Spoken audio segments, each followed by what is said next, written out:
के छ साथीहरु तपाई देख्न सक्नुहुन्छ मसँग रहेको छ एउटा 128 GB को SD कार्ड। अब तपाईसँग पनि यस्तै किसिमको कुनै SD कार्ड हुन सक्छ वा फेरि कुनै तपाईसँग पेन ड्राइभ हुन सक्छ भने त्यसरी नै तपाईसँग कुनै हार्ड डिस्क वा SSD पनि हुन सक्छ। अब तपाईको मनमा एउटा प्रश्न होला तपाईसँग रहेको यो SD कार्ड यो पेन ड्राइभ र यस्तो किसिमको हार्ड डिस्क वा SSD को स्पिड कति छ त भनेर जान्ने वा बुझ्ने त्यसको लागि तपाईले के गर्नुपर्छ भन्ने कुरा हो।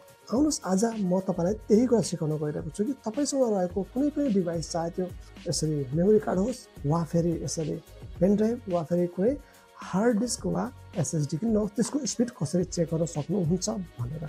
सो आउनुस् आजको हाम्रो भिडियो सुरु गरौँ। त्यसको लागि सबैभन्दा पहिला तपाईलाई चाहिन्छ यदि तपाईको मेमोरी कार्ड छ भने तपाईलाई सबैभन्दा पहिला चाहिने कुरा भनेको यो मेमोरी कार्ड रिडर हो। हामी यसरी लगाउने गर्दछौँ।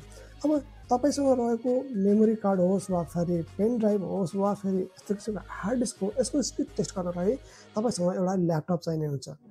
ल्यापटप वा फेरि कम्प्युटर चाहिने हुन्छ जहाँ चाहिँ तपाईले एउटा एपलाई डाउनलोड गर्नुपर्ने हुन्छ जसको नाम रहेको छ क्रिस्टल डिस्क मार्क भन्ने। यो जुन क्रिस्टल डिस्क मार्क रहेको छ यसले चाहिँ तपाईसँग रहेको मेमोरी कार्ड होस् वा फेरि पेन ड्राइभ होस् वा फेरि हार्ड डिस्क होस् त्यसको चाहिँ स्पिड रिड र राइट कति छ भनेर देखाउने पर्दछ।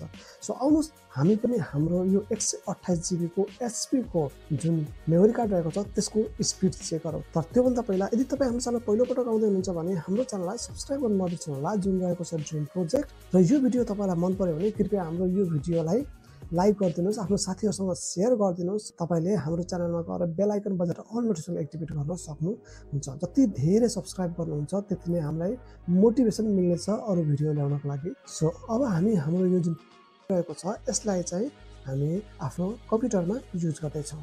सो तपाईँ देख्न सक्नुहुन्छ यहाँ USB ड्राइभ E भनेर आइसकेको छ जुन चाहिँ हाम्रो भर्खरै युज गरेको मेमोरी कार्ड हो। सो यहाँ स्क्यान गर्नको लागि पनि भनेको छ त्यस कारणले गर्दा हामी पहिलाचोटि स्क्यान गर्दछौँ। तपाईँ देख्न सक्नुहुन्छ यहाँ 117 GB भनेर देखाइएको छ जुन चाहिँ हाम्रो मेमोरी कार्ड रहेको छ 128 GB कोमा 117 GB देखाएको छ 11 GB गायब छ। अब यो मेमोरी कार्डको स्पिड कति हो रिड र राइटमा भने जाँच्नको लागि हामीले के गर्नेछौँ भन्नुहुन्छ भन्दा तपाईँ देख्न सक्नुहुन्छ यहाँ USB ड्राइभ E लेखिएको छ।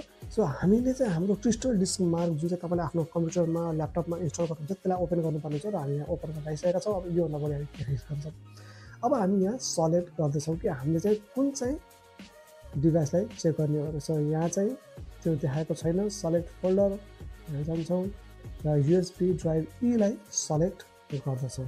सो तपाईँ देख्न सक्नुहुन्छ यहाँ E भनेर देखाइएको छ फोल्डर जहाँ चाहिँ 117 GB देखाइएको छ। हामी यो फोल्डरलाई सेलेक्ट गर्दछौँ र यहाँ चाहिँ तपाईँले 512 MB वा फेरि 128 MB 64 MB कतिको स्पिडमा चेक गर्न चाहनुहुन्छ भन्ने कुरा छ। सो हामी यहाँ चाहिँ 256 GB मा राख्दछौँ र 3 मा ओके हामी 3 मै राख्दछौँ। अब हामीले चाहिँ यसलाई चेक गर्नको लागि यो अल जुन लेखिएको छ यसलाई एक्टिभेट गर्नुपर्ने हुन्छ वा फेरि यसमा क्लिक गर्नुपर्ने हुन्छ। सो हामी यसमा चाहिँ क्लिक गर्दछौँ।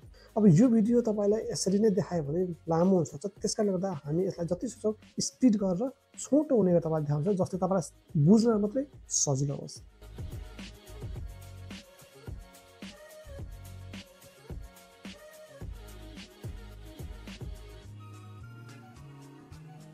सो तपाईले देख्न सक्नुहुन्छ हाम्रो E ड्राइभ वा फेरि E फोल्डर जुन चाहिँ 117 GB को छ त्यसको स्पिड टेस्ट सकिसकेको छ।